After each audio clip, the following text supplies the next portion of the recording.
This is just a clip from my full Movie Day Chronicles vlog.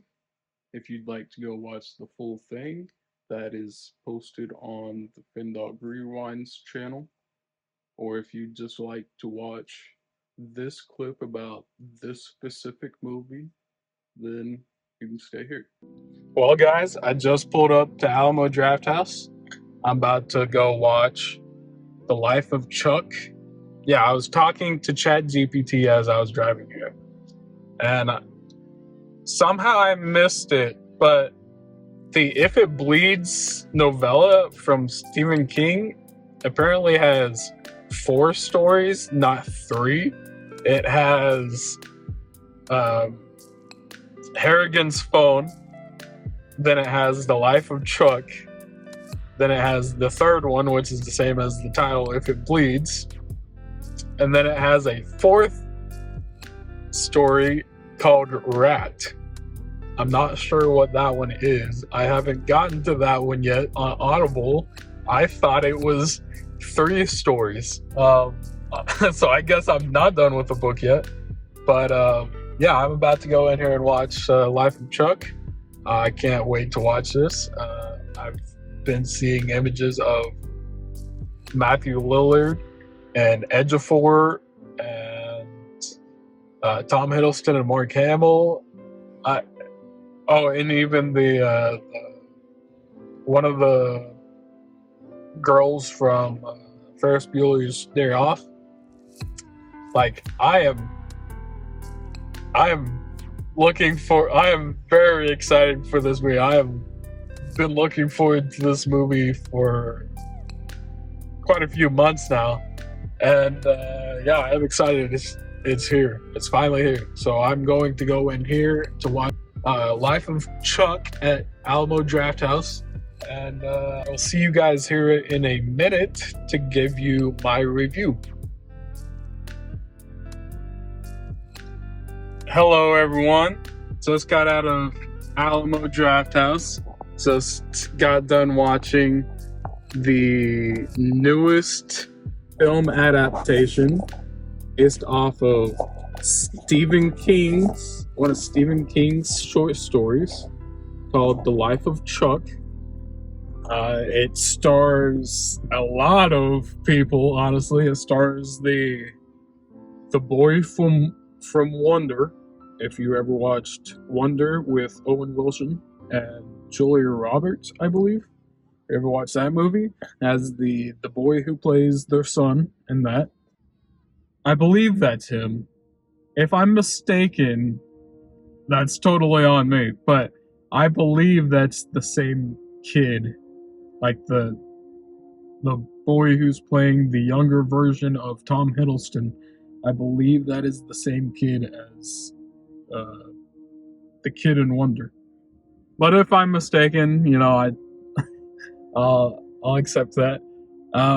But yeah, it's got those two. Then it's got Ejiofor. I can't ever think or pronounce his first name correctly, but Ejiofor is in this. Mark Hamill. I don't know why I said Hammond. Mark Hamill.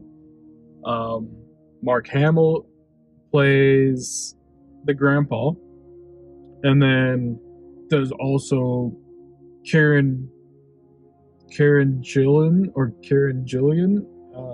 the girl who plays Nebula in the MCU. She plays Ejiofor's wife, who is a nurse in this movie. Who am I missing? Oh, Matthew Lillard. Matthew Lillard was one of the random neighbors, Ejiofor's neighbors, at the beginning in the first act. He was one that I had just seen photos of like yesterday or the day before that I had no idea was in this movie. Honestly, I wish I wouldn't have known before I came and watched it, and then I would have gotten a surprise out of it. But I did find out about him like yesterday or the day before, so I was looking forward to him being in it. But yeah, this is one of the greatest adaptations to any short story or book. Like, they nailed it. They took exactly what Stephen King wrote and made a movie out of it. It is exactly how Stephen King wrote it. If you get a chance to go watch or go read If It Bleeds, or the short story of Life of Chuck, I would definitely recommend it before going to watch the movie. But if you're not a fan of books, you just want to watch the movie, go watch the movie. Like, it's exactly like the short story. Everything happens the exact same way. And it is beautiful. It is beautiful. I loved every single act. There are 3 different acts. So this story, I'll give a basic description of it. The story is like an apocalyptic type movie towards the beginning. It's based on Stephen King's novella, or a short story from one of his novellas. The story starts out on Ejiofor's character. I can't think of that character's name. I think it's Marty or something like that. So it starts out on, I'll just call him Marty. It starts out on Marty, and he's this teacher. He starts out in the school, and, he goes home. He starts seeing these weird ads about this guy named Chuck. Apparently, like, the past 9 months or so, the world has just gone to shit. And, like, California, all of California is pretty much underwater now. Like, a bunch of reactors in Japan blew up. Just the world has gone to shit. Everything that could happen, like global warming is getting just keep rising and rising. Like, everything that could happen to the earth is just, or the universe, everything that could happen to the universe is just blowing up. So they're coming to an end. The universe is coming to an end. And that is what the first act is about. You go through these characters, and they kind of describe to you like what's been happening as the day progresses, as the day progresses through Ejiofor's character. Slowly find out what's been happening to the earth, and these certain characters come in, and so that's the whole first act, is like just getting a layout of this world and what's been happening to the earth. And then towards the end of that act, like, you find out the earth is tied to this guy named Chuck. So the second act, you then get like a flashback of 9 months earlier to a day in the life of Chuck. And that's the whole second act. And I don't really want to go into that act. I just will say, like, it pretty much involves around music and dancing. And that is one of my favorite acts, is that. Like, I love me a good apocalyptic story in the first act, but the second act had my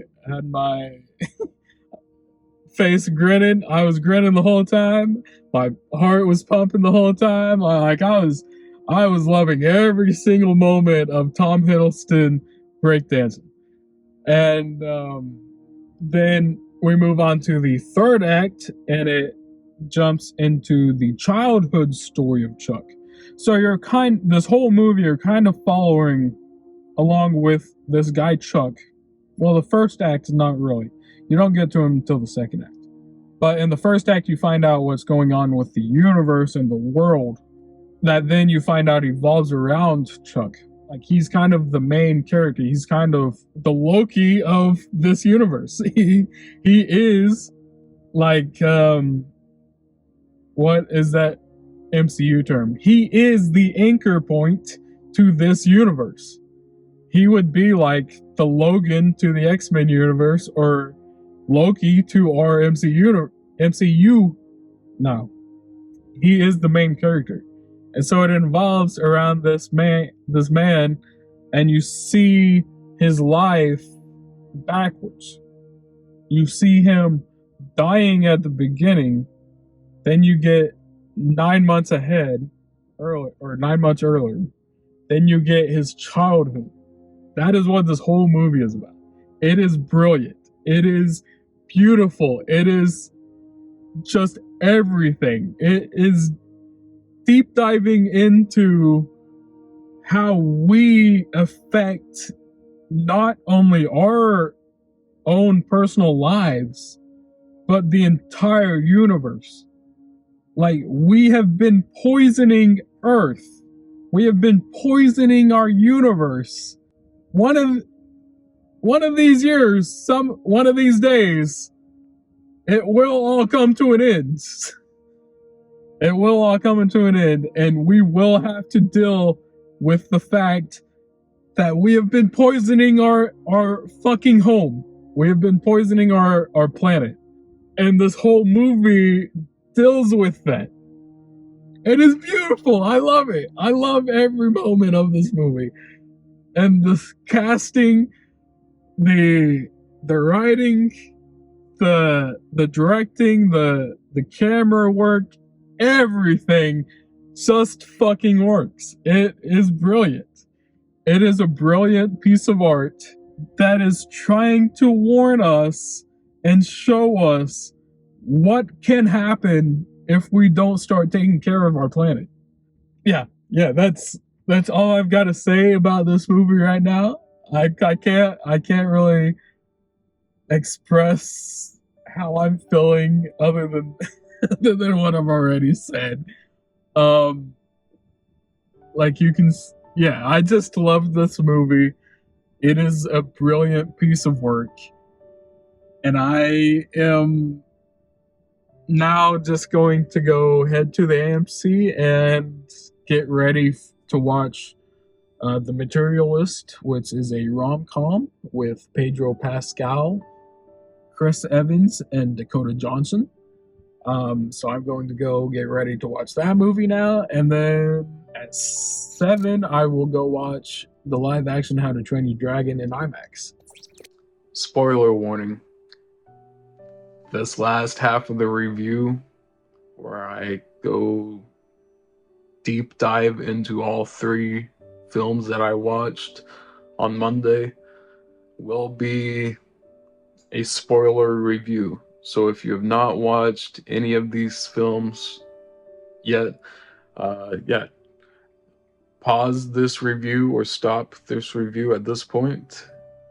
This will be your only spoiler warning, and I am continuing on with spoilers in 3, 2, 1. The Life of Chuck is not a movie that explains itself, and that's why it works so deeply for me. It doesn't follow a straight line. It doesn't hand you exposition. No, it pulls itself backwards. The first act hits you like an apocalypse. Reality breaking down, people panicking, billboards just showing a random person's face. But none of it is literal. None of it is literal. It is Chuck's mind breaking down. His world falling apart. Not the world crumbling apart, but his world. We all contain multitudes in here, so when we die, all the memories, all the people living in our head also die. This movie made me feel like life is a system, that everything is math. Moments, people, love, legacy, all of it's tied together like some unsolved equation. Not in a cold way, but in a cosmic way, a beautiful way. There's rhythm in every decision that Chuck made, patterns in the way people remembered him, even in the surreal things, like the billboard of his face, the collapsing sky, all the just random things going on in the universe during the first act. It all felt like echoes of a life that were folding back in on itself. And when he reaches the end, when Chuck climbs up and goes into the cupola that Albie has been telling him not to go into, but now his grandpa has passed away and he is longing for someone, because he's all alone now. He goes and visits the cupola, and when he does, he sees his future self lying there in a hospital bed, on his deathbed, just dying. It all adds up. That's the answer to the equation. That's what math is. Everything coming together, all at the end. Now I'm going to dive deeper into the performances of the life of Chuck, starting out with Tom Hiddleston. I think in this film, Tom Hiddleston plays Chuck with so much restraint that he doesn't overreact a single moment. His eyes and that his dancing, his dance moves, way more than the dialogue ever could. He just made Chuck feel real, like someone I've met or someone that could have been real. And then Mark Hamill as Albie, as Chuck's grandfather. It was just incredible. It was incredible. It wasn't too flashy, not flashy at all. He was just wise.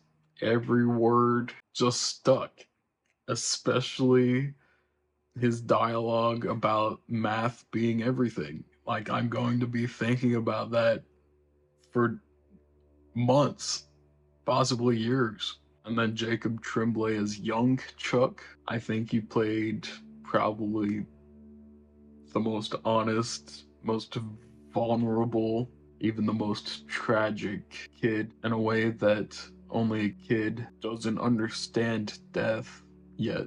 Like, yeah, sure, his younger sister and his parents died when he was younger, and he was forced to go live with his grandparents. And then his grandparents ended up being his guardians. But then his grandma ends up passing away, and then at the age of 17, his grandpa dies.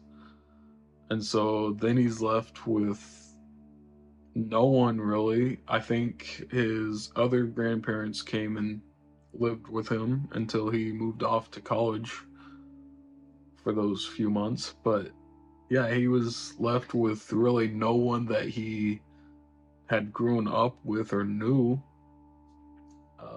So yeah, this movie deals with death a lot, and the way Jacob Tremblay plays the young Chuck, especially when he goes up into the cupola or whatever it is eventually.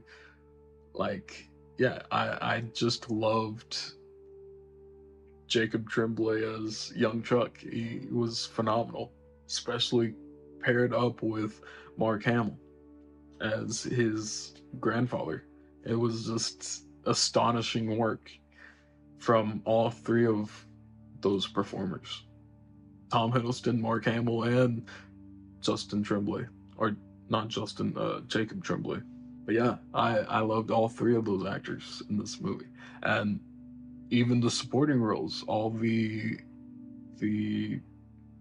supporting actors, with Chiwetel Ejiofor as Marty, who is the school teacher you start the first act out with, and you follow him along in the first act as he goes through his days in the end of the apocalypse or end of the universe, and then you run into Kieran Gillen, who's his ex that he goes and spends his last moments with. She was fantastic, and so was he. He was really great as Marty. And then Isaiah Bradley, I can't think of his name. Hold on. Let me look at my notes. I wrote it down somewhere. Carl Lumbly. I think that's how you pronounce it. Carl Lumbly. He played Isaiah Bradley in the most recent Falcon and the Winter Soldier series, as well as Captain America Brave New World. He plays, I forget the character's name in this, but he plays this old man who Marty just ends up having a conversation with while they're walking down the street. And that was a really great moment. Another perspective of someone living through the apocalypse, as well as Matthew Lillard, who plays Marty's neighbor. Yeah, they have a really great moment as well. Ejiofor and Lillard. Who am I missing? Who am I missing here? I'm missing a few people.